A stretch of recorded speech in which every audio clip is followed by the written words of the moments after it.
Hello everyone. Good evening. Good evening. Can we hear me? Hello, please can we confirm that we can hear me? Or can someone Yes, confirm yes, that they can? yes, Oh, I all can hear right. you now. Okay. Thank you very much, Ma. We'll be starting once it's exactly 4 p.m. West African time. All right. So we'll just be waiting a minute or two before we officially commence the program. Thank you so much, Ma, for joining in. We are happy Okay. to have you on.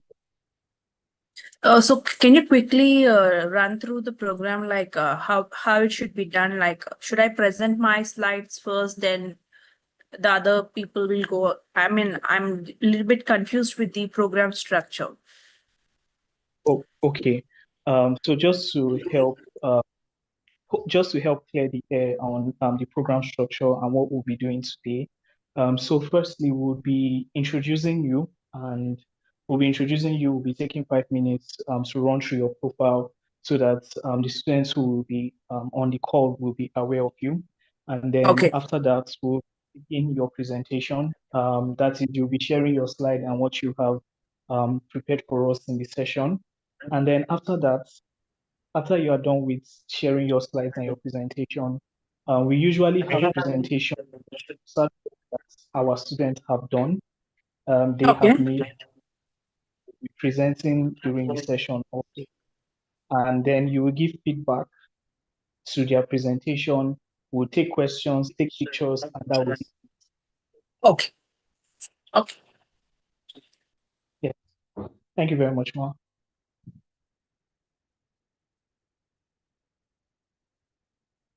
All right, so it's 4 p.m. West African time. Thank you everyone for joining in. For those who are on the call, I really want to appreciate everyone who has made it to class. All right, thank you so much for joining in. Welcome to the week two of the Gypsy Mentorship and Internship Program for the first and second quarter of 2026. This is the Patience Drafting class. My name is Dennis Williams, and I will be moderating today's session. But just before we go ahead with the program, I want to encourage the mentees that are already on the call. Please reach out to your other co-mentees so that we can have more people joining for this session, and then we can have a full class. Yes, thank you as you do that. So to go straight to what we'll be doing today, we'll be reading out our mentors profile. We'll be taking presentations from the mentors, and then after that, we'll take feedback. We'll take mentees presentation, then feedback from the mentors, a question and answer segment, and then we'll call it a close to class. Yes. So getting straight to the business of things, I would be just reading out our mentor's profile. So in today's class, we are supposed to have, I'm not sure if he's going to be available to make it for today's session, but we're supposed to have Mr. Rakesh Sharma. We read his profile last week, so I will not be doing that again today. For Mr. Rakesh, over the last couple of years, he has been one of our very, very consistent mentor on the patent drafting class. And I'm sure probably because of the fasting season, it may be difficult to have him present. But anytime he does make it to class, we would happily have him, and we'll really love to hear from him. But already in today's session, we have our next mentor, who for the first time is joining us in this program. Thank you so much, Mark, for joining. We're happy to have you on the call. That is Mrs. Ojes Winnie Bom Bombalati. Yeah, you Bombalapati. you Sorry, can ma. you can go with OG. You can go with OG. Okay, that will be fine. I understand that it will be difficult for to pronounce my name, so let's go with OG. It's fine with me. All right. Thank you so much, ma. So, Mrs. Oji is the registered Indian patent agent and attorney with extensive experience across the full life cycle of patents management, including patent drafting, filing, and prosecution. Her practice is primarily focused on the electronic and computer science domain, Beyond patent prosecution, she's passionate about promoting innovation through educational outreach and supporting inventors in identifying effective pathways for for the commercialization of their invention. She currently operates as an independent practitioner specializing in patent prosecution before the controller of the Indian Patent Office. In the next generation, of intellectual property professionals by training aspiring patent practitioners in patent law and patent drafting. Her core competence include patent drafting and prosecution, skilled in preparing patent specifications and managing prosecution processes with the Indian Patent Office, tech analysis. She's experienced in freedom to operate, that is FTO analysis, patent landscaping, and prior art searches. Her educational training includes providing structured training and mentorship for individuals preparing for career in patent law and intellectual property practice. Thank you so much, ma'am, for joining us. We are happy to have you in this session. So like we earlier said, we'll be taking presentations from you. So please, ma, if you can, maybe in the next 20 to 30 minutes, right, would want you to help run us through the topic for today. Thank you so much, ma, for joining. Yeah, so I'll share my screen. I think it'll be easier for me to change the slides quickly. So I'll finish it up within 20 minutes in the time you have given me. So a moment, I'm trying to share it. Can you see the screen? Yes, we can see your screen. We can see your screen now. Yes. I think if anyone can on their camera, so it'll not be like I'm just speaking to the screen. If anyone is visible, it'll be easier for me. Anyone, Sorry, please just try to open your camera, like on your camera. Oh, okay. So I will be doing that shortly. I'm trying to complete my setup. Thank you. yeah, so now coming up, so as Denise has introduced me, so today I'm just going with the flow of your program. So we'll begin with what is the importance of this patent search, why it is required, and what are the legal requirements of patentability. Previously, I got a bit confused what you mean by legal requirement. So I'll get back to that topic and coming to the patent strategy. So let's go quickly one by one. So coming to the most important thing is why patent? Okay, why exactly patent and what is its importance? How can you decide whether you can go for it, patent or not? So this is a flow of the presentation. I'm quickly going to do it. So most of them, like it reflects to the patents and designs law from which actually your Nigerian according, I don't know the law name exactly, but when I searched in the WIPO database, I got this law actually. Its name is Patents and Designs Act. So there are around 10 sections in Patents Act. So what I found is there's some similarities between your act and in the Indian Act. So today I'll just cover up those similarities, and also if time permits, I'll give you an additional information also how it works. Like if you want to go the patent production process beyond Nigeria, so what else you have to keep in mind. So today, so what is this IP awareness? So you already know, like why IP, intellectual property. So you found some problem, you're coming out with one solution, so you want to protect that solution, to monopolize that solution and to legalize it and to commercialize it, to gain benefits, either as a recognition as an inventor, or you want to gain some commercial benefits from your idea by doing good to the society. So these are all coming to the step by step. So coming to the next thing, many of them will think why patent is really required, but at some stages, especially the students, the PhD students, they think it's better to publish it as a paper, or let's go with a patent application, protect it with patent. So patent, it actually means publishing a paper is nothing legalization process. It's just thing You have studied something, you have noted down your experience, your observations into a paper, and it's just an add-on to the subject. For other researchers or for other students to follow up, okay, there is some extensions to the study they're going, so you went beyond that extension of your syllabus, you went beyond the research, so that goes into the paper. But coming to the patent, it is not an idea. So in paper you might present your idea, but in patent you have to clearly structure that idea into a product or a process. So if you are able to structure that idea into a product and process, then definitely you have to go for a patent. Most of them, they think, let's go publish our product also or process also as a paper. But what happens is, you're not protecting, you're not legalizing, you're giving chance to anyone, anywhere to just practice freely. And you cannot stop someone else to protect your idea in the form of patent in any other country apart from Nigeria. So you have to make sure if it is in the idea, it's in a initial idea process, then you go ahead with publishing a paper. But if you're structured it into a proper product or a process, better go for a patent. And I found a very good, interesting common point here, a grace period, which the government allows, especially the PhD students who doesn't know or are not aware of this patent law that they have to protect. Once you have conceptualized your idea in the form of a patent or a product, you have to immediately file a patent. So many of them miss this.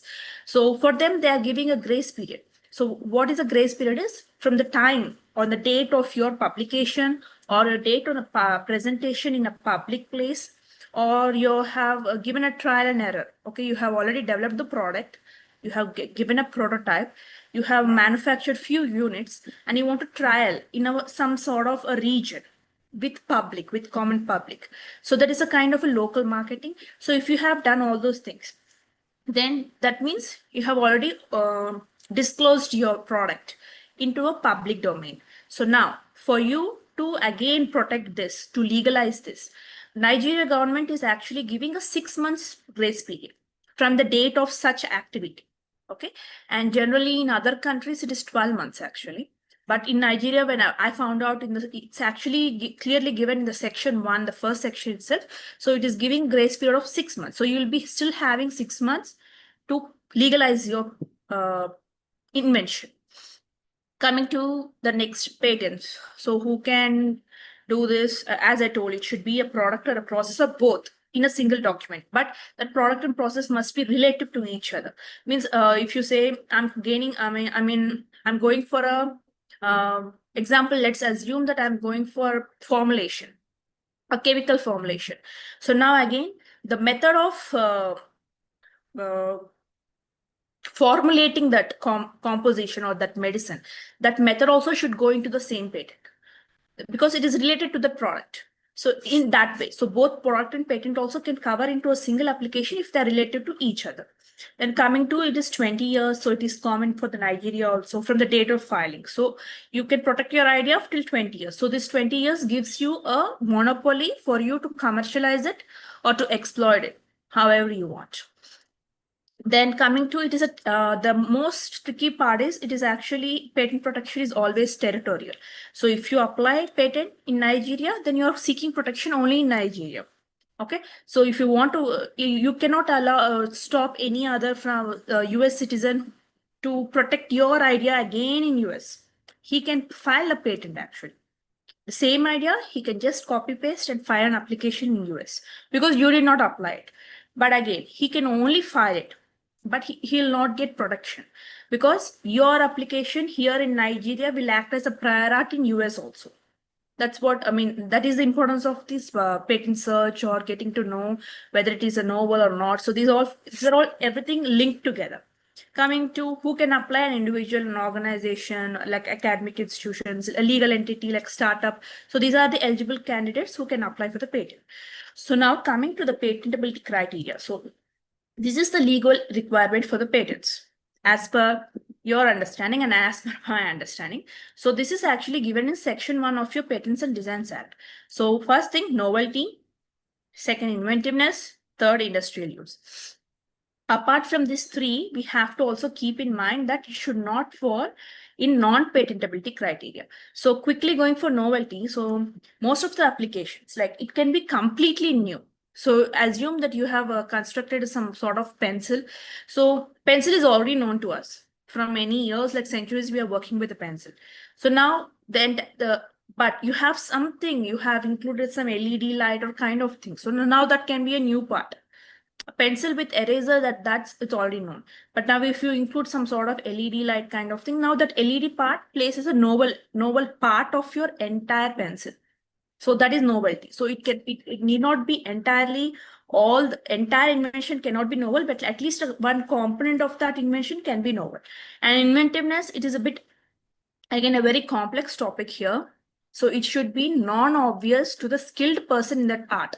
Means, you know the PhD scholars, they are very well versed in the subject, in their domain kind of thing. So your invention should even be like, even if that such person reads your application, he should think, oh, okay, there is another possibility. Even he must think, okay, I did not think of this thing. It is a new possibility, which I have not thought in my domain. So that is non-obviousness. So it should be that inventive. And coming to industrial use, obviously, if you're going for a patent, then definitely it must, you're seeking for commercialization. Means that must be mass produced in industry, and it must reach a certain group of society. So coming to the next slide. So non-patentability criteria. So out of, I have given around 11 to 12 non-patentability criteria, which we follow, especially the European Union and Indian government, we follow all these things. But out of this 12 or 13, 4 of them are actually disclosed in your government act also. So the first thing is inventions contrary to well-established natural laws. So this is under section 105 of your act. So whatever I mentioned in these parentheses is reflecting your country act. So contrary to well-established laws means it is a 100% efficiency, or is a perpetual motion, because they're against already known or well-established laws, and nothing can be 100%. So you cannot outright say that it is 100%. You should give a margin 99.9. That is a good thing, but 100%, nothing is that perfect. So coming to the second non-patentability criteria, even this is there in your act, that is section 104. So 104 has A, B, C, and again 105. So this 104 and 105 of section 1 of your act talks about the non-patentability criteria. So here again, it should not be contrary to public. So you're not going to disturb the public. You cannot go and outright apply a patent application for some firearms or some RDX kind of thing. So because this is against the public safety. So coming to the third here, again, the plants and animals, new, like you generally we are having some experiments going on, like especially the rodents in our biology labs will see. So that rat is not a patentable matter at all, but the study conducted over that rat is a patentable matter. So on compounds, that is non-patentable. Coming to the fourth one, this is also there in your section, the scientific theories. So theory is a kind of just a theory. That's what I'm saying. It is good for a paper publication. But if you conceptualize that theory in form of a product or a process, then go for a patent. See, generally, because of lack of this understanding of how the patent application needs to be drafted and presented, the claims, the main part of your patent application is the claims. That is the legal part. So you're defining some sort of, you're constructing a wall around your invention. So that wall itself is a claims. So for that, you have to claim that in a product form or a process. A theory cannot be a product. It is just a study. It's some sort of experiments, some sort of observations. That's it. That is your paper, your academic paper. And coming to discovery, yeah, generally it's a discovering of some living material or new metal kind of thing. So that is already existing on Earth. It's already done by something by nature, activity, or something else, but it is not done by you. So a mere discovery, you cannot outright go and claim monopoly over that discovery. And coming to, yeah, so till here, actually, till this point, all are common in your law. Now, coming to some additional points very quickly, which we follow, especially the EPO, that is European Union, and Indian government. We follow these additional things.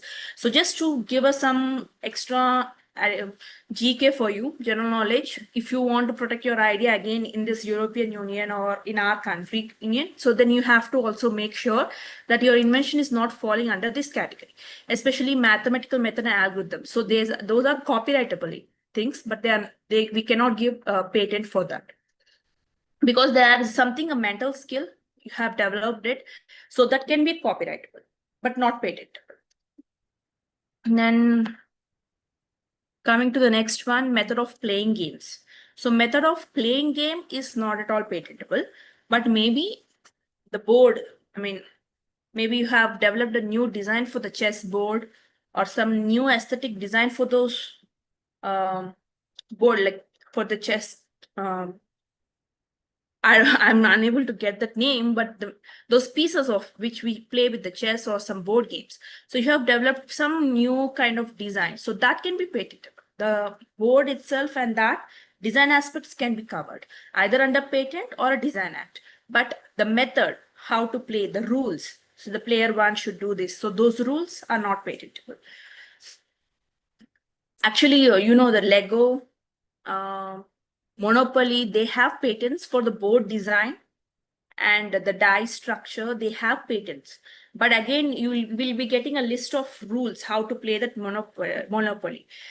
They are unable to protect that because it was outright rejected, and that is a copyright matter actually. So next, coming to business methods. Business methods are also not patentable. That's your, depending upon the organization, and it involves your entire employees' efforts. So a single person cannot monopolize. Even the you say, okay, let's know why not the company itself claim it.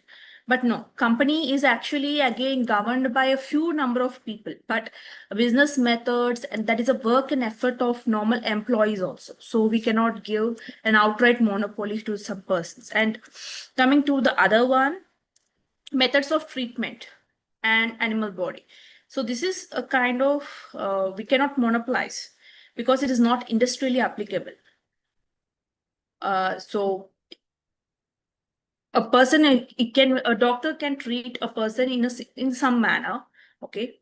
He has to share that wealth of knowledge to other doctors. He cannot outright monopolize and say, see, I have taken patent for this method. Now anyone who has to undergo that kind of procedure, they have to come and take my permission, they have to pay me, or they have, because that's against their oath of whatever they take during their practice of medicine. So that kind of things also not allowed. But again, instruments, if they come up with any modification with the surgical instruments, they think while in their practice, they feel, okay, this instrument needs to be somewhat different for us to have a good surgery, a very quick surgery, or to reduce any injuries, to lessen the injuries. If they come up with any new structure or new idea for the surgical instruments, then we can go with the patent for that. Aesthetic creations, these are completely copyrightable matter because there is no technical aspect here. So to just remember, your patent document is entirely techno-legal document, technical plus legal document. So they kind of creations like art, painting, sculptures, those are all, they come under the creativity side. So whatever we are talking are inventions. I agree, inventions are also creations, but they involve some technology. So that's completely different. And coming to the presentation of invention. So now whatever presentation I have given, it's a copyrightable matter. You can see for under in the footer of my slides. Okay, let me quickly. I'm trying to do it. So if you could see this slide, bottom of the slide, each slide, if you could see the bottom of each slide, I did mention copyright belongs to my name. I have given that. So this is a copyrightable matter, whatever I'm saying. whatever the presentation I made today. So this is not a patentable, because many of them will also say, see, I have arranged the slide in this way, the color palette is different. No, that is also not. And the most important thing is traditional knowledge, guys. So each community has its wealth of knowledge, which is passed on from our generations, multiple generations. So we have some sort of customs. I mean, I'm not talking about anything related to religion. I'm talking about the customs, the way we lead our lives. Okay, especially you must be knowing, like, if we previous days there is no this technology kind of thing, developed things. So when some sort of small ailments, injuries happen, our people used to treat it. Some sort of herbs available around us. So there is a traditional knowledge that is passed from generations to generations. Now today you cannot monopolize that which is passed from generations. So it is actually an hard work, like it's a knowledge which was passed. So that kind of information was also not patentable. And topography of integrated circuit. So what do you mean by topography is, as the picture you can see, that is the arrangement of every element, like the resistors, capacitors, whatever, the controller chips, everything. However, we place that on a chipboard first. The basics kind of silicon, made of silicon, we place all them arranged and we wire each component together. So that sort of arrangement, again, it's not patentable. We in India, we do have some separate protection thing, but that's not used. If time permits, I'll discuss this, why this is not happening. So this is what till now we have covered.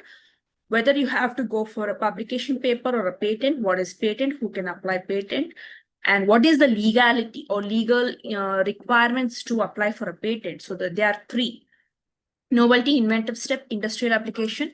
And another, the main thing is, it should not fall within the non-patentability criteria.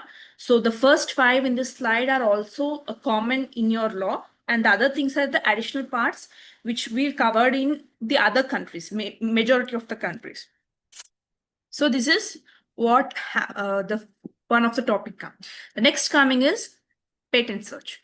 So this patent search can be done at multiple stages in multiple scenarios. So coming before filing the patent, you can do. After filing the patent also, the search happens, even though you don't say no, not required.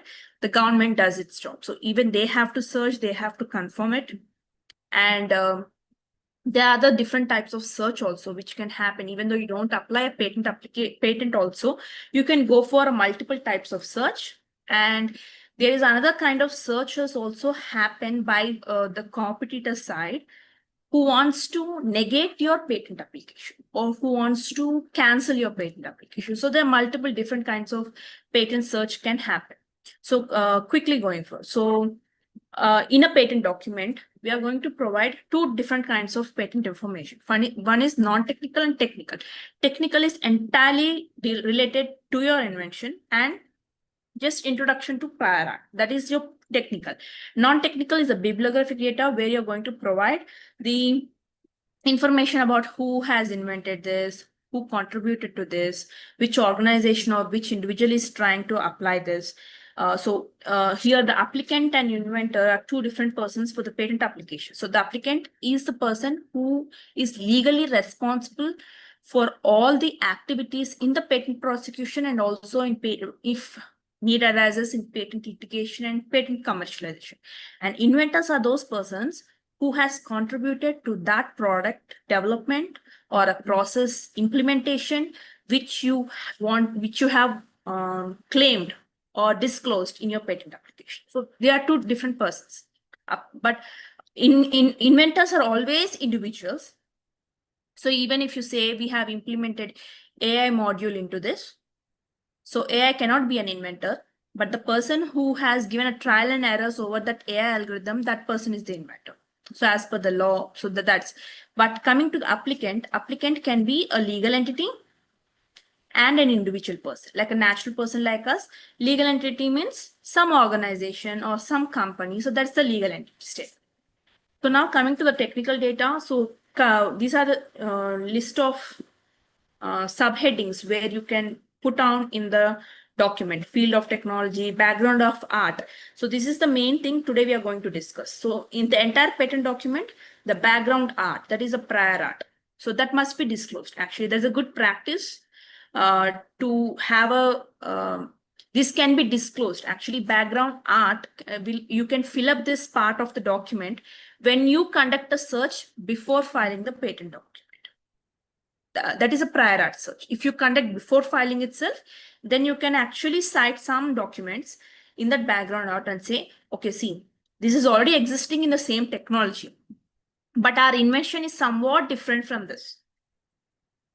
We agree that this is existing, but we have done something different from this list of documents. So that is what we are indicating to the examiners or to the public, general public. Whoever reads the document, they'll check the prior art. Okay, what exactly they're trying to do. So we can state some prior art and say, so this prior art is also working in the same thing.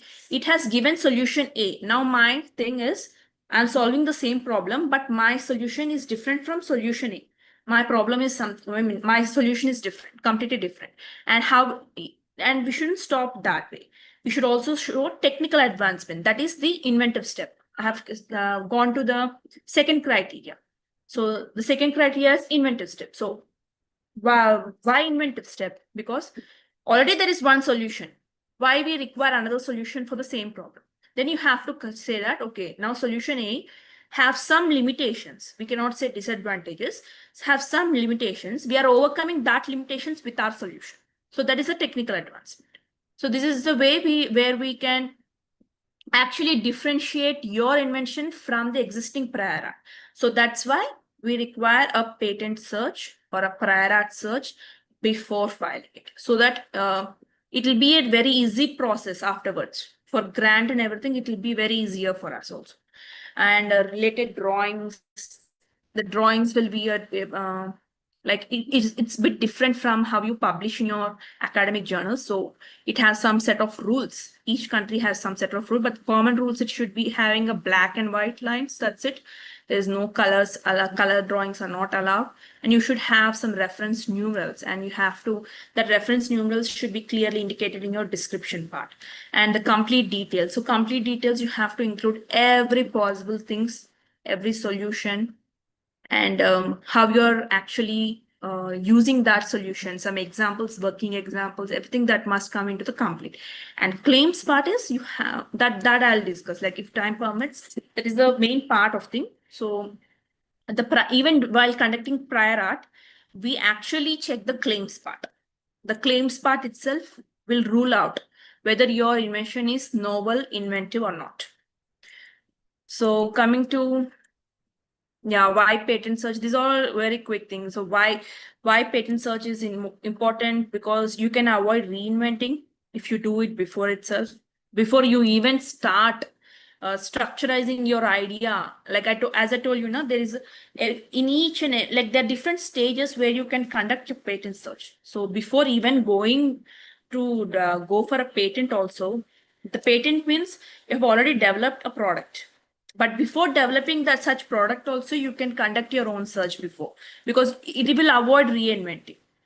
So once you invent and then you conduct a search and you realize, okay, it's already there, and then your time and effort has been wasted. So there's multiple stages where you can conduct. And the technology transfer, corporate strategy, these are the things which falls in the place where in other different kinds of search. I'll go slide by slide. So yes, so where the patent information search is conducted before filing, after filing. So these are the types of search which I'm talking about. So the patentability search is generally done before filing the document and also after filing the document. So it is done by two persons, different persons. So we, like as inventor, you can conduct the search before filing the application. So you will be having your own ideologies, like, okay, now I found out maximum you can rule out novelty. Okay, my product is novel, fine. So I can go ahead and file patent application. But again, the second aspect, many of them miss the inventive step. That is a technical advancement. That is showing the differentiating part with your invention and the prior art. That will be missed. So that comes into play when a examiner who is a skilled person who sits in your patent office, the government office, that person conducts another level, I mean next level of the patentability search.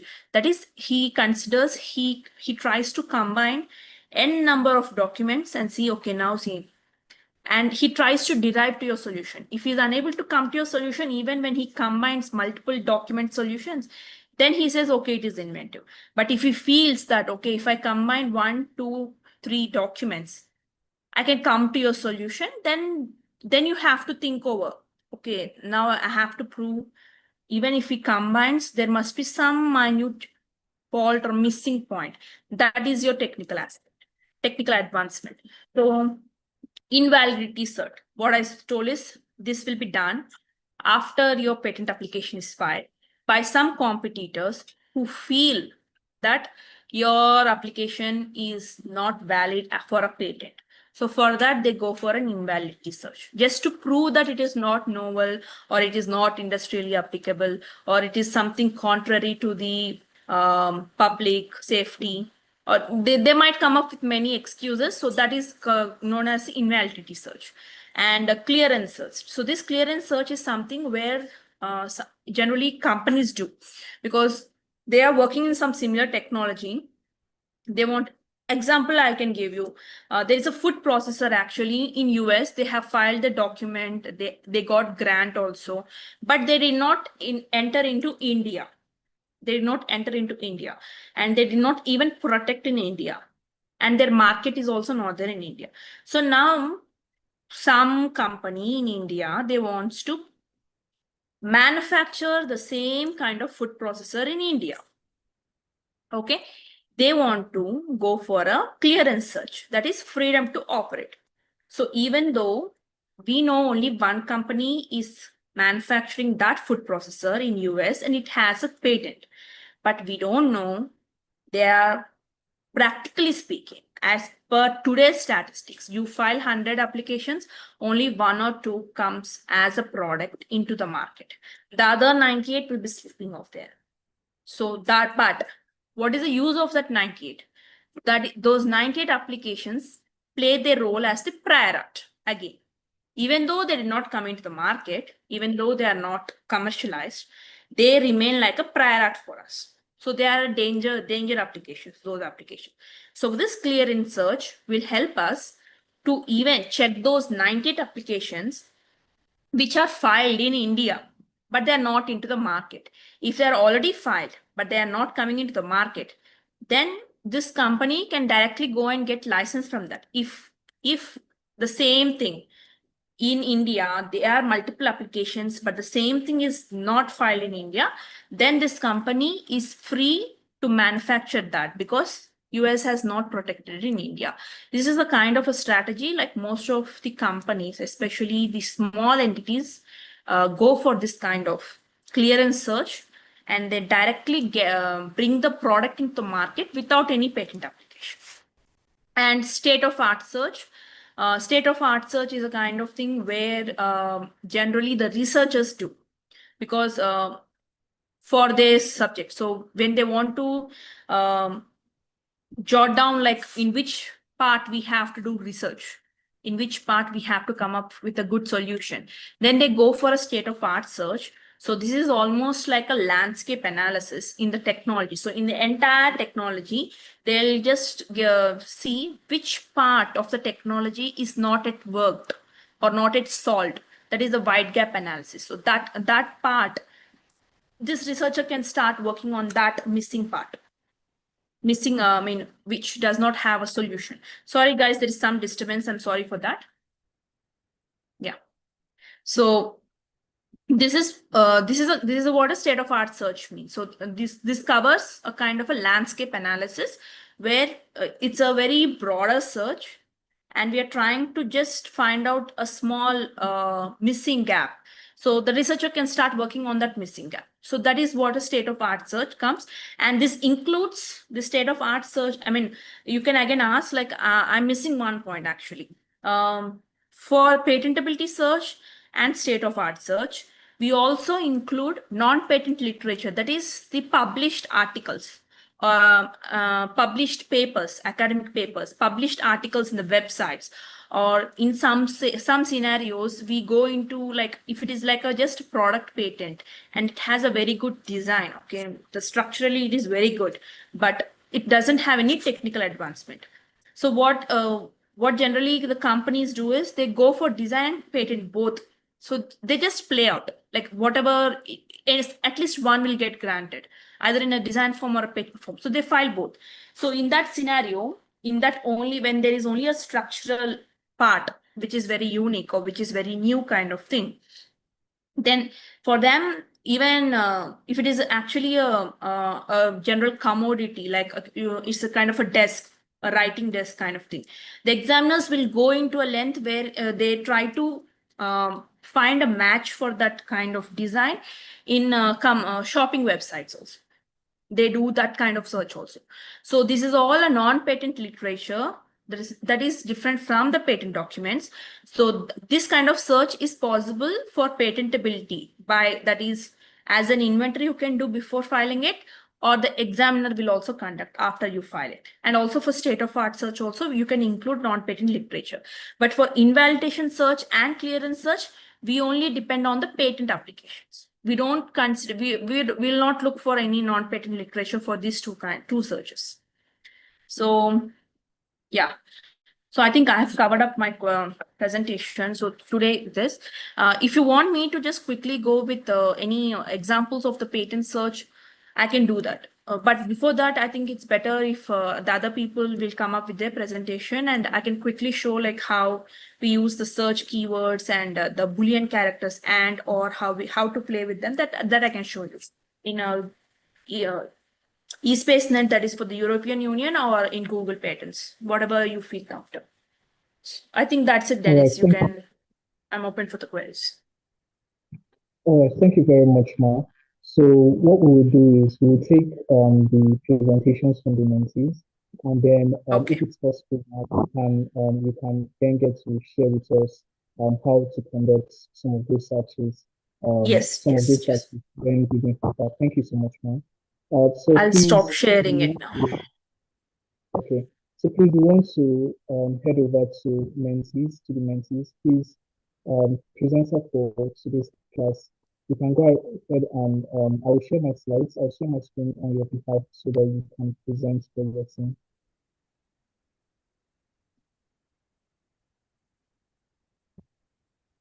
But good presenter, can you confirm that you're with us?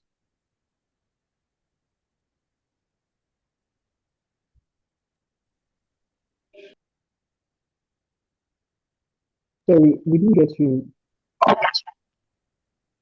Can you hear me? Okay, yes, we can hear you now. So I'll share my screen on your behalf so that you can start your presentation. All right.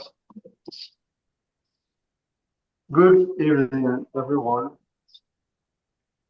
Hi. Just okay. So today we are going to be looking at patent first, the legal requirements for patentability and patent strategies. So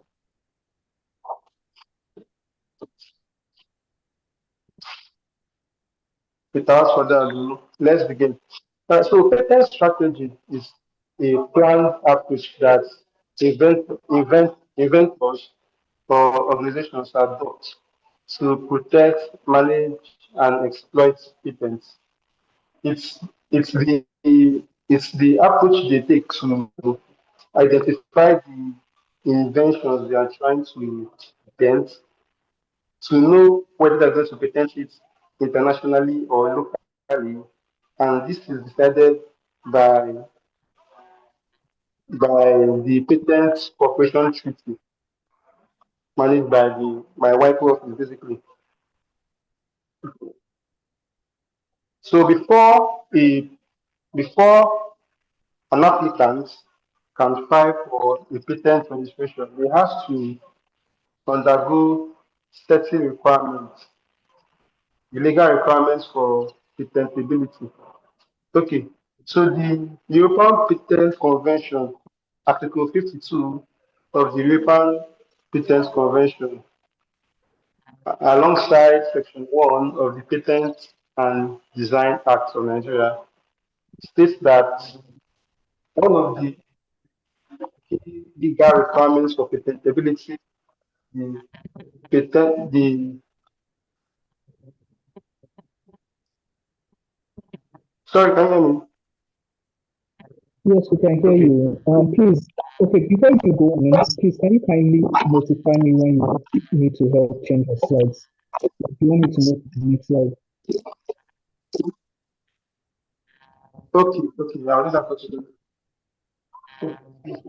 Okay, let's continue. The patent search, let me go back to patent. A patent search is conducted to know, determine whether the patent, the subject matter which is being applied for patent is actually patentable. Yes. You can go to the next slide. The legal requirements for patent. Okay, yes, I was there. I was I was saying that Article of the European Patent Convention, alongside Section 1 of the Patent and Design Act, requires that for a subject product to be patentable, it has to be novel, it has to be new. It has to be something that has not been created before. Just like mentor for today mentioned, there's a difference between public disclosure and patenting an idea. In Nigeria, it is required that you patent your idea without any public disclosure. And by public disclosure, it means that when you discuss or post about your invention online, it may disqualify for patentability. That is the first requirement that is there for for patentable subject matter. The second that it has to be non-obvious. I mean, number two, the inventive step, it has to be non-obvious to a person skilled in that particular industry. They cannot you cannot want to present something that someone in your field can obviously recreate. It has to be it has to be a genius or creative invention. It has to be novel and something that one in that industry cannot obviously create. The third one is industrial applicability. Industrial applicability. And this means that it has to have in that particular industry where it wants to be patented. You cannot require apply for application to cannot apply to get patented when it has no utility or utility value physically. So lastly, although there are three steps, another step that is widely or globally known is that it has to have sufficient disclosure. Sufficient disclosure is similar to, but yes, sufficient disclosure problem is that, for example, in states like even they give you a grace period of 1 year after you have discussed your invention online. You apply for patent and protect your intellectual property 1 year after you have discussed it online or you have made the public disclosure about it. But in other countries like the UK and I think Nigeria, it requires absolute disclosure, sufficient disclosure. Once there's an information of that particular invention online, it disqualifies for being eligible for being patented. Next slide, please. Okay, our next slide should be the international patent landscape. So the global patent laws and requirements of first to file and the grace period. Okay, just like I was saying in the sufficient disclosure part, the grace period of 1 year applies to US apply in other jurisdiction when you want to have intellectual property patented. Okay, Nigeria, as we all know, practice a first to file law or principle. The first person to file a patent application or the first person to get a patent application is the one that owns that patent, not necessarily the inventor.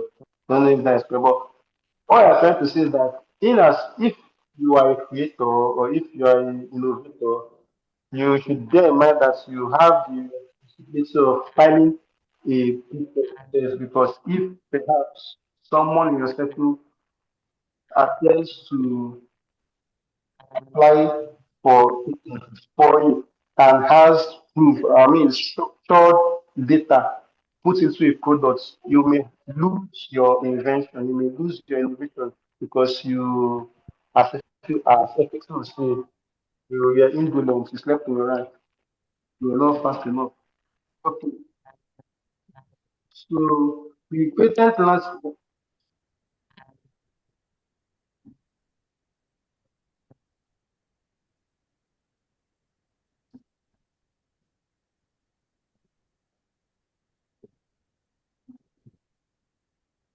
Hello, Emmanuel. Are you with us? We can't hear you anymore.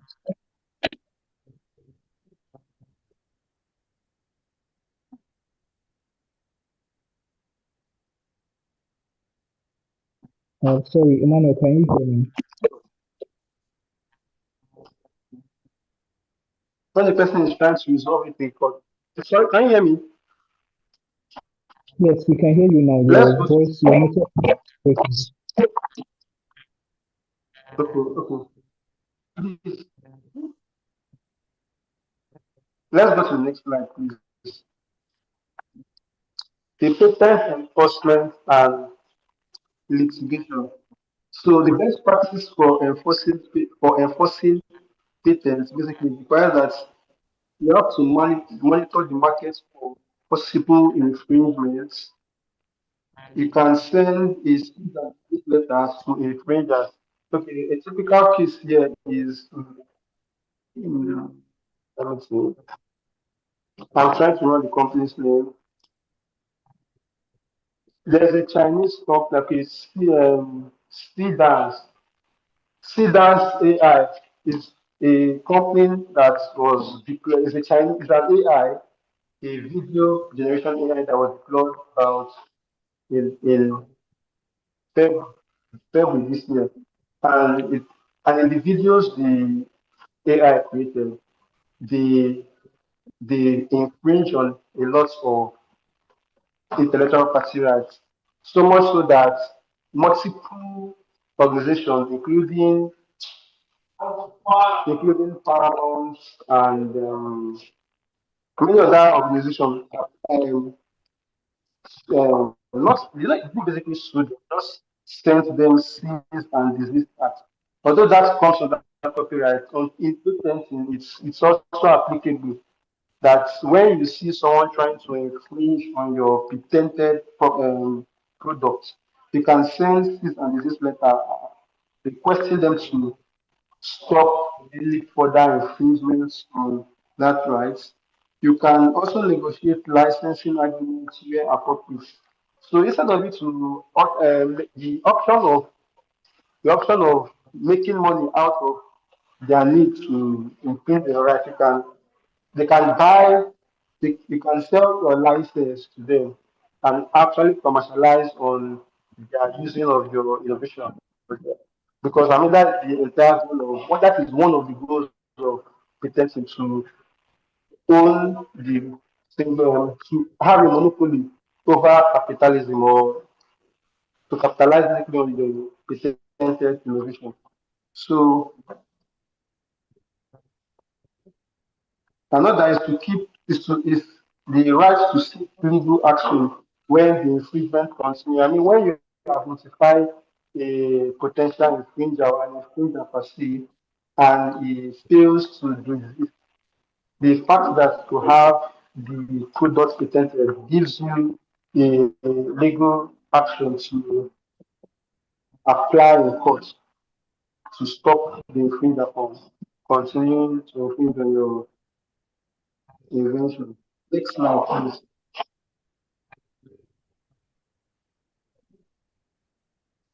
So we have the next slide. We should have emerging technologies and patents.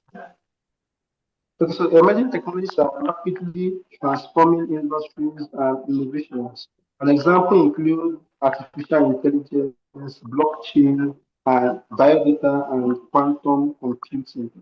Okay, so these technologies they create new opportunity for patent protection. However, they also raise legal and practical challenges for patent systems. So these are the problems that comes or that naturally flows from the emergence of artificial intelligence and other technologies as regards patents. And the impact on this patent strategies are that any patent wants to secure market dominance. Also, patents protect technological leadership, just as we can see in Samsung and Apple, how they protect their technological invention, their innovation, their designs of their industrial designs basically. It helps them capitalize and dominate the markets or industry in which they are in. Another impact is that the patent supports licensing and competitive advantage. Yes, we did do that. Okay, given that patents last only 20 years, after 20 years, in technology is so relevant, it can also spike up in the high competitive environment. But till that 20 years elapse or till the patent timeline or life elapse, the the incubator has that competitive advantage and helps to capitalize on the potential. The opportunities in the medical sector is powerful there, sometimes general. And the kind of game is telling you about. Am I still? No, we can't really hear you anymore. Oh my God. Okay, your voice is clearer now. It's clear now. Yes, please, you can go ahead. Okay.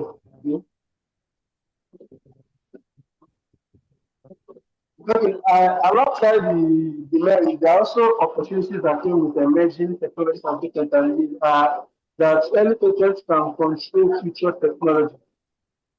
Another opportunity that comes with emerging technology is that the emerging technology has multiple industry applications. That is, a singular patented innovation can be applied across different industries when properly protected. It can also be used for company layer detection. Different layers have to pass before you can actually infringe on the expected product. Some of the difficulties or some of the challenges that comes with this emerging technology that we are working, one of them are difficulties in identifying the key inventors, especially with AI generated innovation. As our mentor has said today, AI or artificial intelligence as AI generated content or AI assisted inventions do not belong to the AI or to the person who prompts the AI and initiates those prompts to get invention. But this also can come as a challenge because students own the product.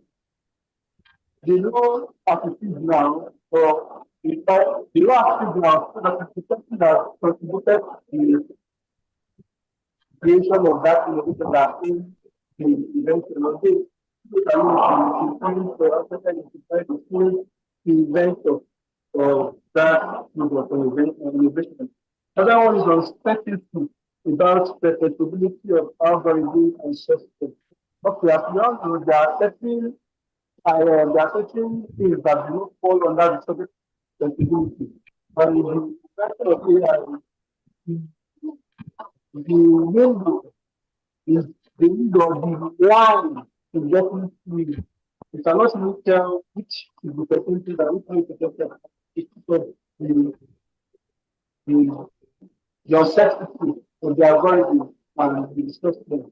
Okay, how technological use can also outpace different advantages. And the last challenge that is it brings about high global competition and makes new girls even harder. So it is very challenging because with the emergence of artificial intelligence and other emerging technologies, it will be difficult to truly create something new. And even if you do, the speed at which it is efficiently new, you are not really sure you can reach the concept. I just human ingenuity to solve this problem and we always do that. Okay, please.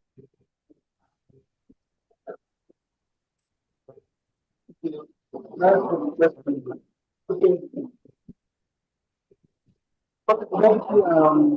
the presentation for today. What are seen as some of the like these are the questions that we have for our members that we are addressing them in the first place. Thank you. All right, thank you very much, Emmanuel, for helping out your team make presentation. Your background was a bit noisy and there was a bit of an echo in your background, but I think for most part of your presentation, I don't know about the rest, but I was able to pick up from some of the things that you highlighted in the presentation. So well done to you and to your group members for putting together the presentation.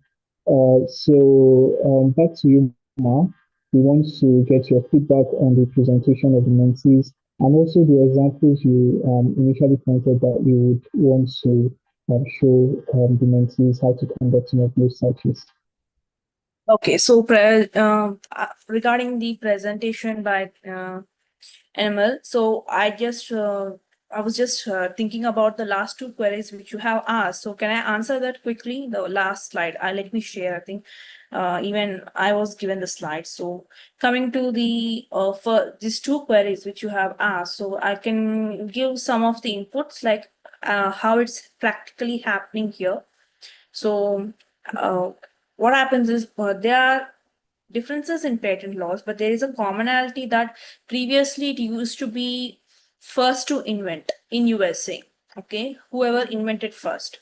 Okay, even though you go and file it beforehand, he can still prove that he is the first one to invent. But now, like from 2002, I think they have negated that first to invent and first to file has become a common thing. So all over the world, the first to file prevails. So who files first is the inventor. It will be recognized as the first and true inventor. So next coming to novelty. Novelty is same. So okay, every jurisdiction. What happens is, as I said, patent protection is territorial. So wherever you apply patent, only in that country you will be receiving the protection against this infringement or copy. Filing a duplicate patent. So these all things like see, actually infringement is something when someone has brought that product into shape and commercializing in the market, even which has a patent application. Okay, so it is against a competitor product with your granted application. Then only you can go ahead with the infringement thing. Okay, before grant. Okay, you are eligible to go for infringement after grant, but before grant, as you said, you can resist them. Okay, you can just get an injunction order against them to stop their activities. Okay, in India, actually in UK also, we do have appositions that happens before the patent grant. Okay, so these are some differences happening. I mean, these are some other additional things where the patent litigation falls.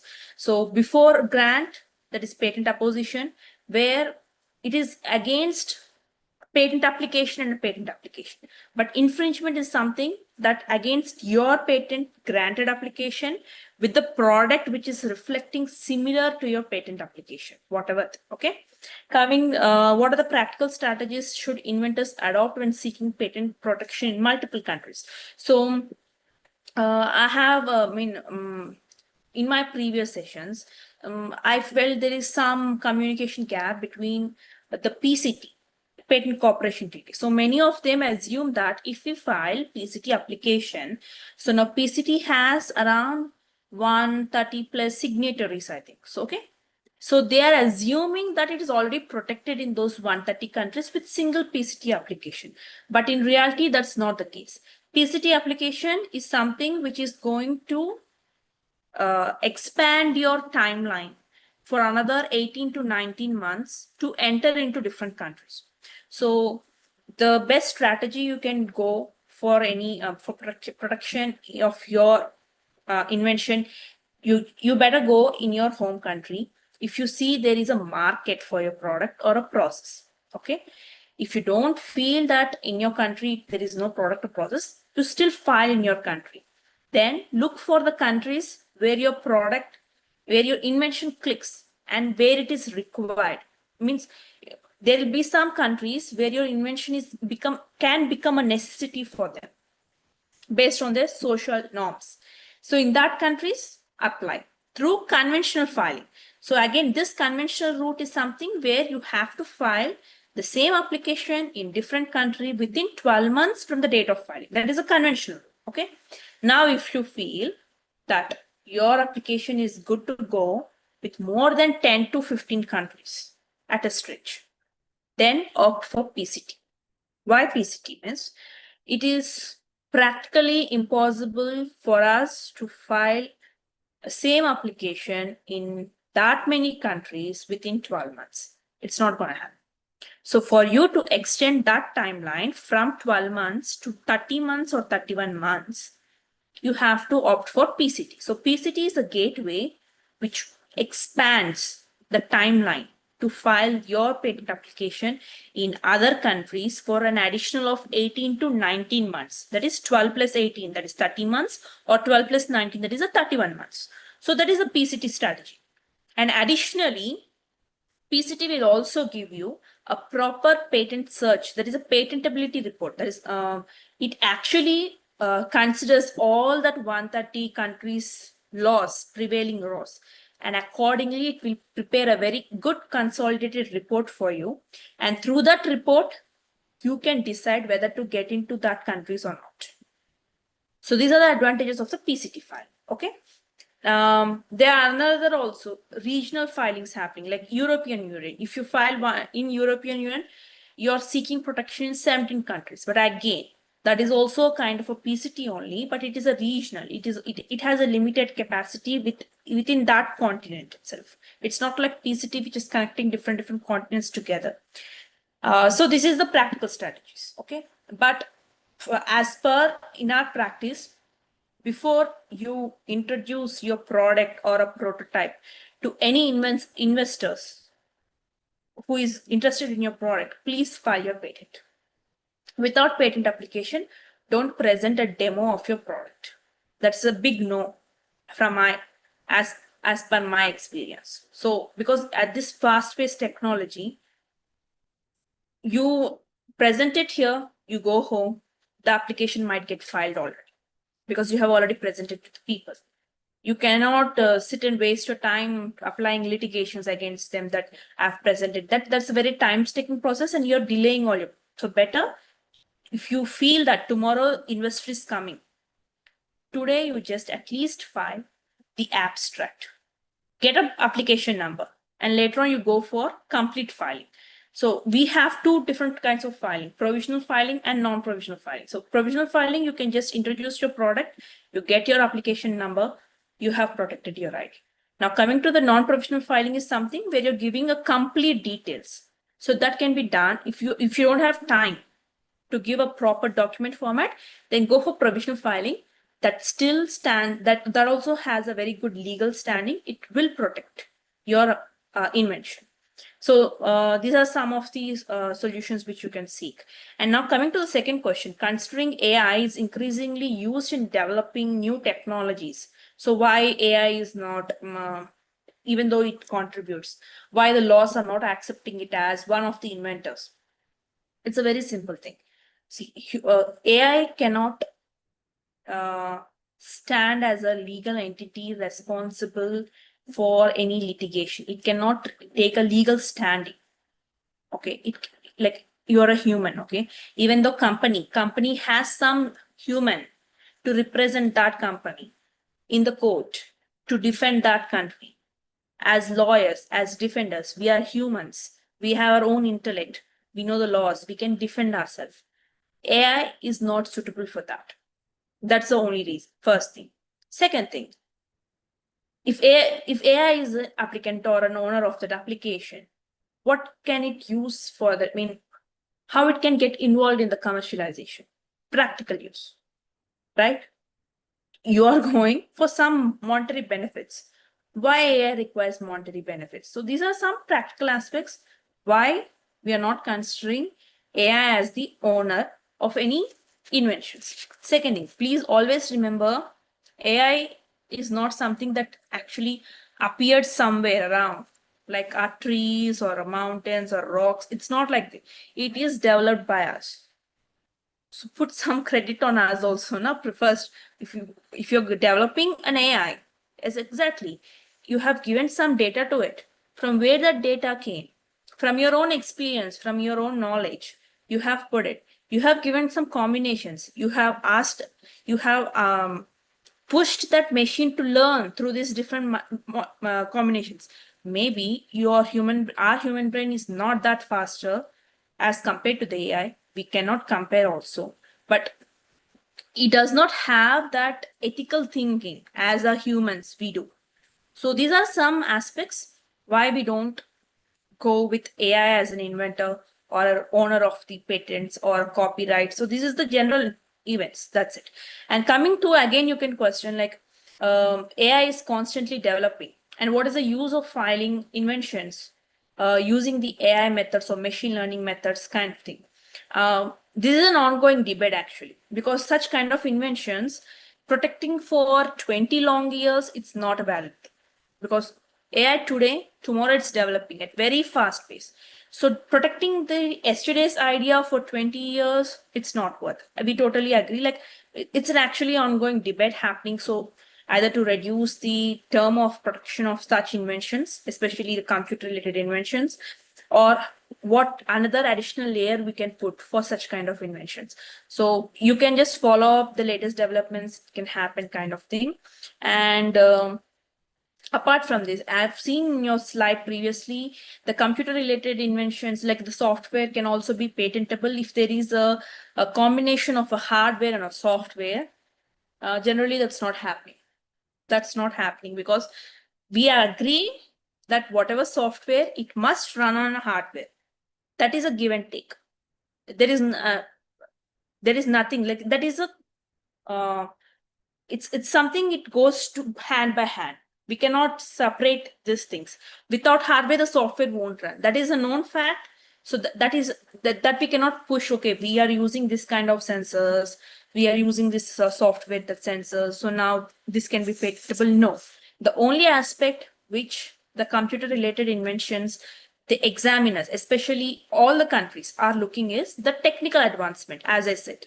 So even the software, you can prove how well it is technically advanced than the previous software. You know, version 1, V1, V2, now we are getting YOLO version 8, 9. So now right now we are using 8. Previously there is 6. So what is the difference between 6 and 8? You will get like in your phones also, updates you'll be getting V1, V2, V1.23. Different versions. So there is some minor change, right? There is some improvement. So that improvement itself is your technical advancement, and for that improvement you will get a patent. Again, I said that softwares are copyrightable. I'm not talking about the code. I'm not talking about the software. Software technical aspects of the software are patentable. The code, whatever code you develop, that code is not patentable. That code is a copyrightable matter. You can copyright that code, okay? But the technical aspect, that is in a plain English, how can you explain that code and how technically advanced it is? That entire code in a proper English or in your official language, how do you structure that code into a proper method? That itself is your patent application. So this is a bit clarity I want to give in other slides. And as per other slides, they're actually good. I have to say the patent litigation you have went through with Apple and Samsung. So those are the strategies they use just to stall the market scenario for some time, just to stop them to introduce the product into the market for at the beginning. So these are some strategies they'll be using it. It's a marketing strategies, you can say. That's it. I mean, especially Apple and Samsung are into the, that is one of the marketing trick that they'll be playing against each other always. And another slide I just missed. I was just marking it up. Yes. So yeah, you actually covered the patent prosecution highway. So between India and Japan, we have PPH. So this is a kind of a system where it expedites the patent prosecution process. So generally, I mean, I really don't have an idea like how much time will it take in your Nigeria patent office for an application to get granted. But in generally in India, it takes 4 years. At a stretch, it takes 4 years for us. But again, now as an Indian national, I want to apply the same thing in Japan. So we have an understanding between the Indian government and the Japan Patent Office that we are going with a expedite streamlined process. So this is a kind of it's a kind of understanding between two countries to expedite the prosecution. But apart from that, nothing. There is no kind of benefits that just apply. You will get patent. You will get commercialization benefits. No, it's only just fast pacing the prosecution process. That's it. So if now I go through PPH, my application will come to its end, either getting granted or rejected within an year or 15 months. So that's it. But generally, again, in Japan, it takes again 4 to 5 years. So instead of 4 to 5 years, if I go with PPH, we are reducing the timeline to get a grant. So one more thing. I think that's it. Other things you have covered. Evergreening, yes. Evergreening actually happens in pharmaceutical products. So what they do is they'll apply the patent now.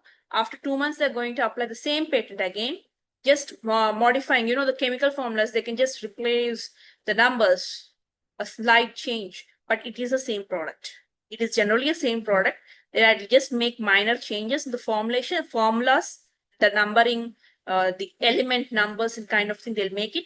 And that is the evergreening process happening. So that patents, they'll be filing it just to extend their protection of that medicine more than 20 years, because they must have invested millions of dollars in that research. So to cope up that in the span of 20 years, it's hard. It's really hard, because you cannot expect the population, like out of population, 80% will be suffering with that disease, then only they can get. That's highly impossible, right? So for them to cover up that cost, they go with this strategy of evergreening, that applying the same thing with minor changes every 1 month. So they're extending their product life for another 2 to 3 years kind of thing. But again, it is just application. That's it. But again, grant, you won't get grant for all the applications. You will get grant only to that application which is best out of all those things, out of all those variations, out of all those little bit modifications. Then you will get grant only for one thing. And again, your applications will be, you'll be protecting that for 20 years. But again, you cannot seek infringement damages for the ones which are not granted. That is another scenario. There is another layer of that. And yeah, that's it. Other things are actually good. You have covered up a lot of things here. Landscape also, you did cover the landscape. Wide gap analysis. Yes. I think that's it, Dennis. He covered up. This is the feedback, and I think I answered these queries. So now, if you do we have time? Can I just quickly show one simple search in PCT or any database? Yes, Or ma'am, you you can. do, Yes, or please. anyone actually, I just want to understand, anyone already conducted a search? If they want to show me how they conduct the search, it will be easier for me to just check whether that the way they're doing is proper or not. That is also okay. If anyone want to quickly show how you actually conduct a search, so you can just go with simple keywords, your own keywords, and show me. I can just check whether you're doing it properly or not, or I'll do it. It's your wish. Okay, now it would prefer that you do it. Okay, I'll do it Our now. Wait a students are minute. kind of new. Yes, so Okay, we okay, want to I'll do it. see. Yeah, it's okay. I'll Thank do you. it. Okay, I'll share the screen.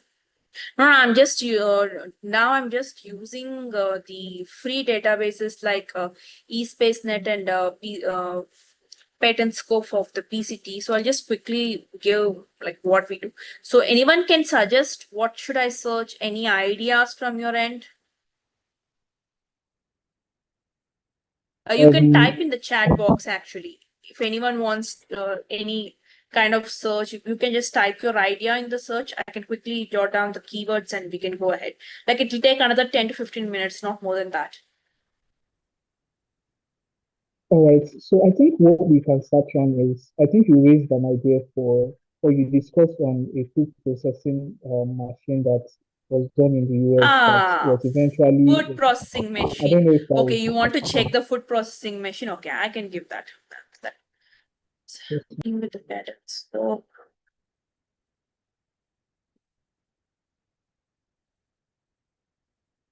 let's go with the patterns for sustain time.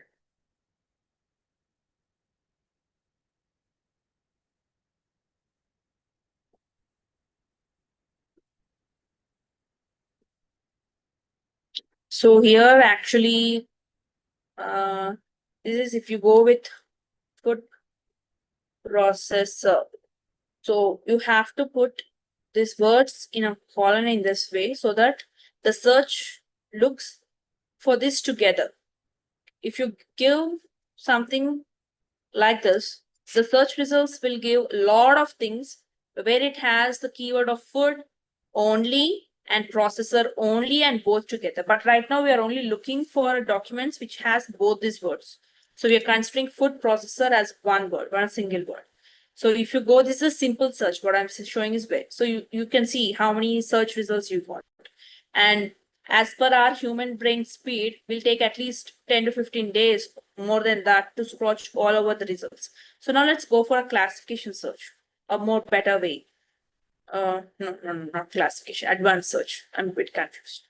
In patent scope, we'll go for classification. So in advanced search, as you could see, all text fields. So here, text fields includes title, abstract, description. So these are all the subtopics which I said in the patent document. So if you select all text fields. So this food processor will be checked, will be searched in title, in abstract, all the data, entire document. So it will search entire document. So now coming to food processor. So this will be considered as one word. Now, if you want to add any more specifics, so you can add any other specifics.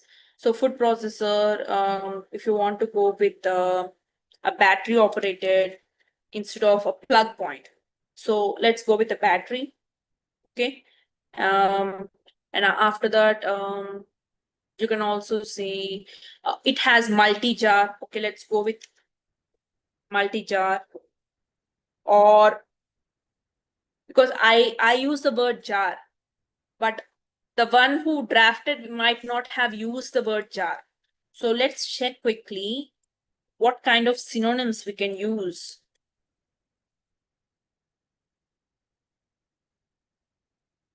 for jar. So pot, crop, pitcher, jug, flask. I think flask can be used, or container, vessel can be used. Okay. So we can go, because drafters, it's their own creativity, it's their own document presentation. So they might use something, but that falls in a similar context as Emmanuel has covered in the AI search.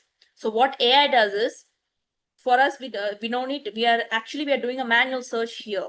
But what AI does is, if I give multi-jar food processor, battery operated, it's going to check synonyms for each keyword which I have given.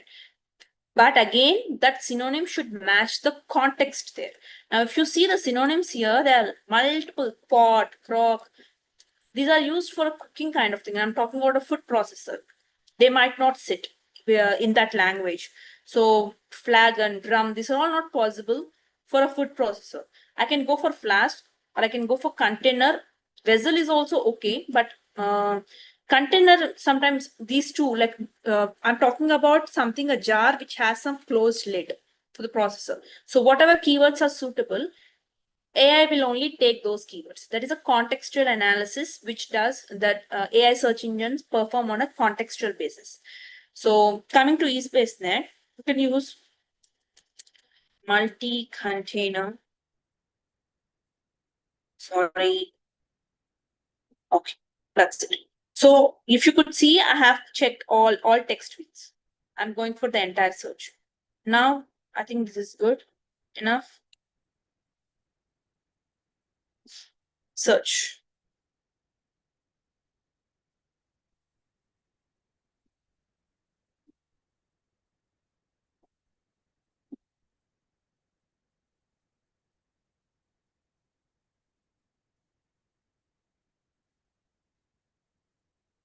Oh, invalid query. Okay.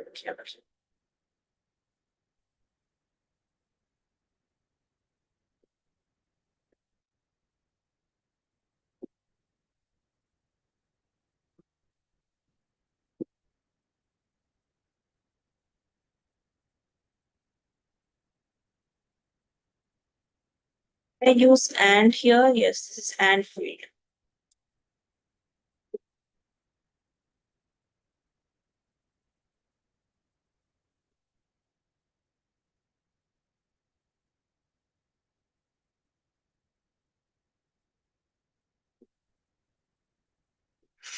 Guys, sorry, there's some issue with eSpaceNet. Let's go with patent scope. Actually, that must work. The server is not showing the server error. So here again, field. This is PCT actually. So you can select here search, advanced search, field combination. So we can go with advanced search. So here you can explain it. Search terms, you can write it actually in this way. You can write it English, alt text, or we can go for a combination fields. If you know the syntax, that is all text, those are some keywords of the coding for this particular software. So if you know that, you can use advanced. Also, you can go with field search. It already have that built-in kind of thing. So front page is something, a field which talks only about, if you see the WIPO publication, it talks about the abstract and the inventor applicant details. That's it. So let's go for any field because we are talking about food processor, which we are searching for all text fields. So let's go with, so you will get Thai description, all those things. So let's go for English. Let's restrict for English right now. Later on, you can check. So English text. So food processor. Okay. Now this is the operator and again you have to change it here. So it's not classifications. It is English text. So again you can say battery. So I need documents which has food processor operated and shows battery. Now you can see include non-patent literature. NPL means non-patent literature. If you want to include that, you can check it. And then you can go with search here. So you see, you got 2,101 results. Okay. Click another type search. You'll get the results here. This is the way. So this is the application number. That is, and this is the title. You can see classification. This is the application number of the prior document. Okay. And applicant name, the inventor's name, and whatever text you can see is the abstract. Now, if you click on this number, it will get into the document.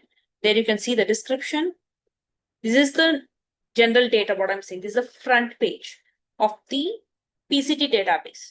So if you restrict your search, it will only search this page. So that's why I went for any text, any English text. So now it will check all the pages here. So now coming to the description. So you can see this is the food processing. Actually, so now definitely it is operated by battery. You can see it is operable. The motor is operable using the battery here. So it's not having an additional plug point, a plug cord here. It is. So it is solely operated.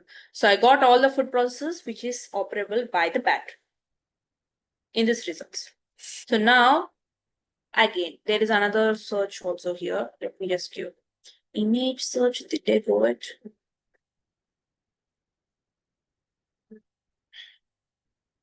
You can see drawings also specifically. So, and coming to the claims, let me explain the claims here. So you can see here a food processor comprising. So this is the term which defines your scope actually. This is the main important term which is going to play an important part in this claim structure. And you can give all each component. And again, you have to give link between those components, arrangement of the components in products. So name of the components, link between the components, arrangement of the components. That's it. This gives your claim. And coming to the second claim, if you could see, the food processor of claim 1. So this is your parent claim. And the claim number 2, 3, 4, 2 to 4, 5, 6, 7. Okay. So if you could see, these are the child claims. That is the dependent claims, the entire claims. So what we go with the child claims is assume that you have built a wall of 10-kilometer radius in the first claim. Okay. Now from dependent claims, you're just reducing the radius. That is, you're giving more specifics about each component. Okay. So you're reducing the scope of protection in the dependent claims. So this is the structure of the claims. You can, as you can say, you see, it's actually housing. We talked about housing here. So it is mentioning the housing. So previously it was a housing. So now in the child claim, we are talking about the housing and the base unit. So it is clearly giving more specifics. So the housing and the base unit has more components, interior, which are not visible outside. So that it is explaining it. It's clearly explaining. It has an upper surface, it has a collar, a mounting surface. So it's giving more specifics about that exterior part which we can look. So inside there may be many components attached to that part. So that is a dependent claim. So in this way, we structure the claims one by one. And let's go back. It's very difficult screen. Okay. So let's go back to the search. Yeah, you could see here. So now if I go with NPL true, yes. So these are all the documents which you can say. You can quickly like check it. If you feel that the shape and everything, it's not similar to your product, you can go back to the next documents. Keyspace, this is actually a very good thing, but it's showing the EPO database service is failed again. Okay, let me just check with another software too. So I will discover it better.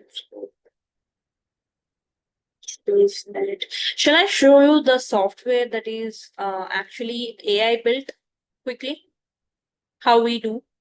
So see, this is one Yes, of madam. the, yes. So actually, this is one of the proprietary database. Actually, it is not available for any like with Google database kind of thing. This is kind of a subscription database. So if you could see the same thing, food processor with battery operated. So if you could see, there is multiple search, quick search. So quick search is a similar way where we can see. We went for the English text in pattern scope. Here it shows title abstract claims. So I want description also. Why I'm restricting? So I'm going for full text. So now I'm going here like food processor. Okay, I'll change this also, text, full text.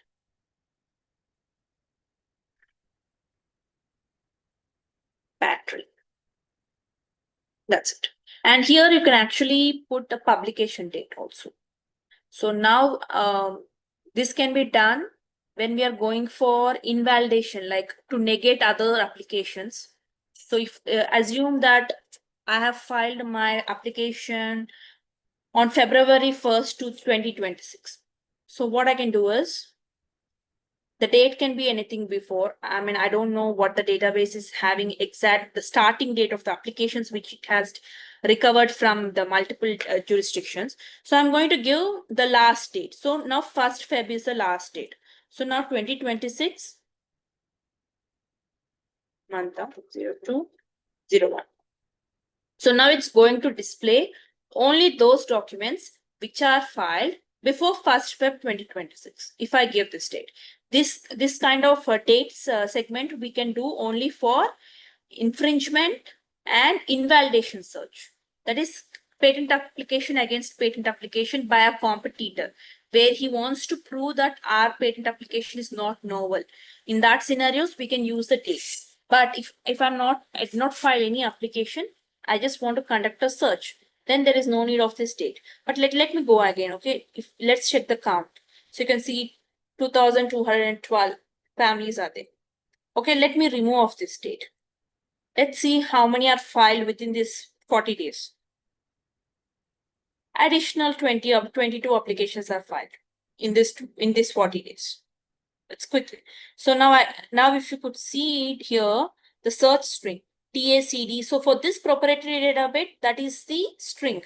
But again, if you go with the WIPO, as I was saying, English, this is the search string.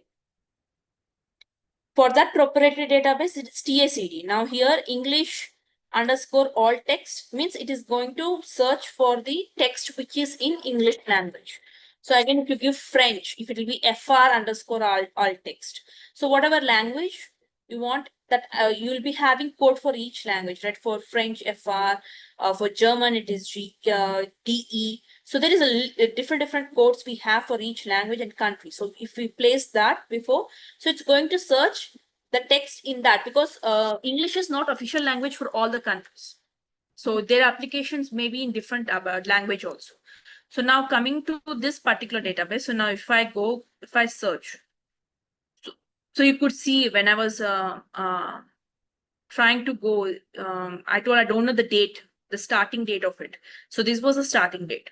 So this database has the data recovered from 17th century. I mean, from the beginning of the 18th century, 1700. So it retrieved those documents also. It will be having old documents also here. So now when you search, it is also a similar search way. Here also will be having a list of documents. We have to go one by one. But what here additional thing is, it's going to actually point out me the keywords which I have given in the yellow and different colors. So for me, it will be very easy to recover. Okay, now this document has both. So this is relevant for me.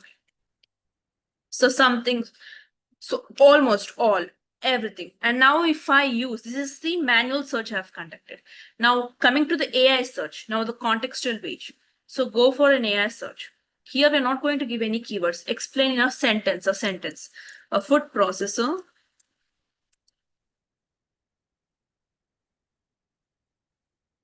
that is battery operated. That's it, full stop. Now, how this AI works. So it is a contextual base. You will get actually less number of results when compared to the manual search. Actually, it will lessen your burden also. So generally, it will give less than 500 sometimes. Maximum 500 is the limit. And it will also give a probability score here. If you could see, this is the score. So whatever you have given, the text or the statement, whatever it is a 98.11 match. So it is a very close prior art actually. So this is a scoring. You generally know for learning methods, we have a probability score or what's the other score is to check whether it is true or false, how many false positives, false negatives. So all this general score of the machine learning algorithm. So this was a score. So you can see these are very close prior arts. It is very easy for us. But when we are doing manual search, this kind of score is not appearing. So that is the just difference between this AI and the databases which we use this way. It's not showing the score. So we don't understand that how much similarity, how much close priority is there. So we spend more time on this kind of databases and very less time on this kind of databases. That's it. Apart from that. So these are the search things which we can do, because now you told me only a food processor. I went with the battery operated. If I remove battery operated, what happens? Let's see in the WIPO only. If I don't give WIPO anything, only food processor, I'll go only with food processor. No battery operated. The number of results will change.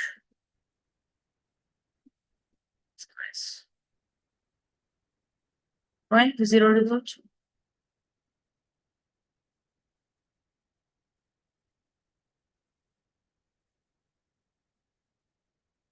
So you can see 29,000 results. Previously, it was around 2,000 results. Now it is 29,000 results.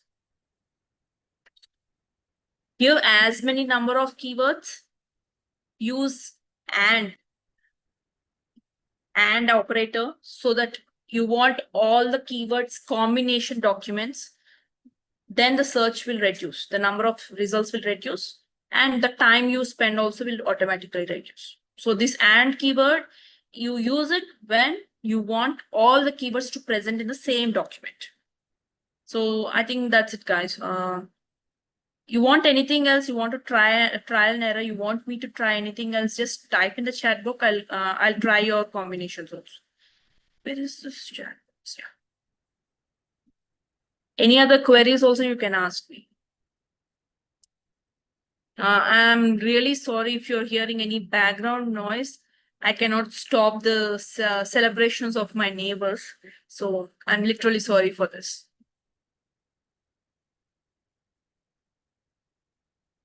Anything else?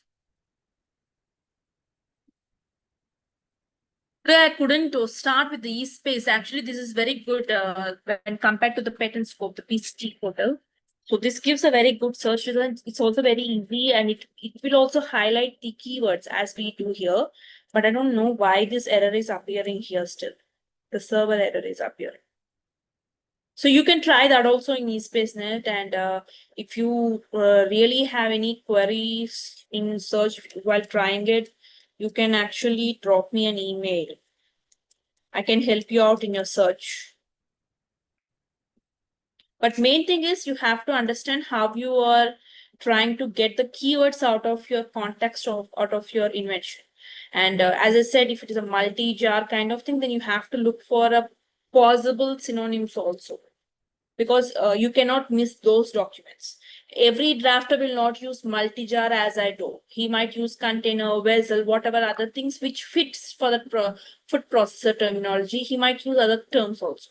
So it's better if you check for multiple variations also in the search. Thank you, Chinni. Anything else, let me know, or else I think everyone, I don't see Daniel. Okay, ma, I think Mr. Dennis left the chat. Mm, Yeah, yes. but thank you so much for explaining all of this to us. So I think whenever we have any more questions concerning this topic, we would reach out to you through your email. Thank you so Okay. much. Thank you. Thank you. Have a good day. Thanks. Thank you, ma'am.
Sorry, please. Good evening. I want to ask, are we done with the mentorship session for today?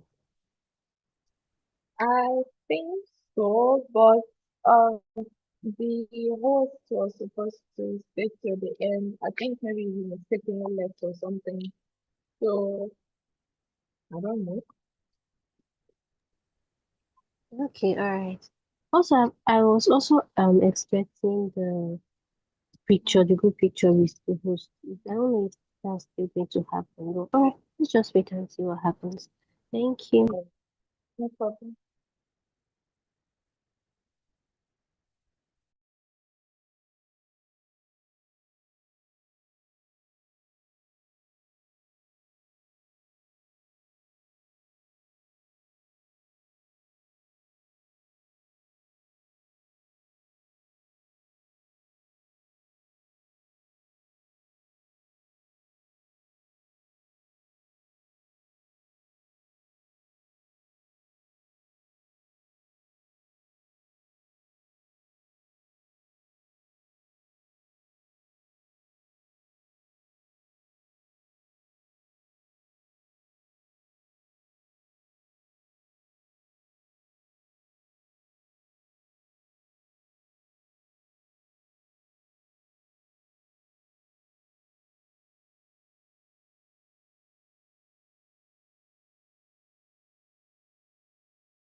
Hello.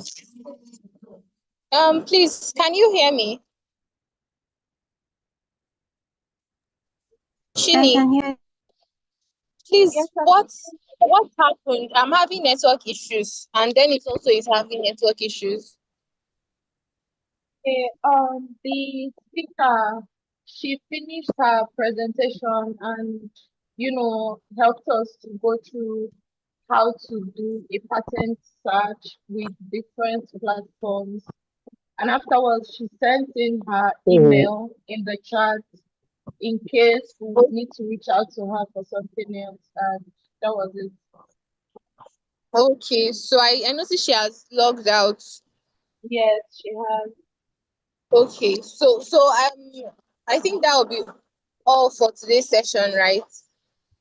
Yes, but we weren't able to take pictures for our social media posts. That's why we're still here. Okay, okay, and now we are just two. Okay, plus Dennis. Now that makes us four. So maybe we can just do that now. Okay, Dennis, are you back? I notice you're back. Thank you very much, Chini, for the updates. no problem. Ma'am. Thank you. All right. So can we turn on our cameras so that we can just take the picture?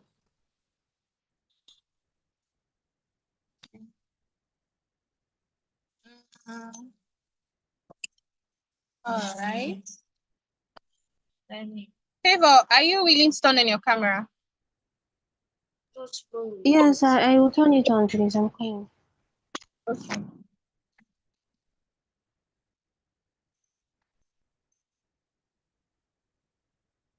We're still waiting. Okay. All right. I'll just screen grab. Right. I've done so. So thank you so much for joining in, and sorry for the network challenges that we faced today. Really appreciate you. Okay. Have a nice evening.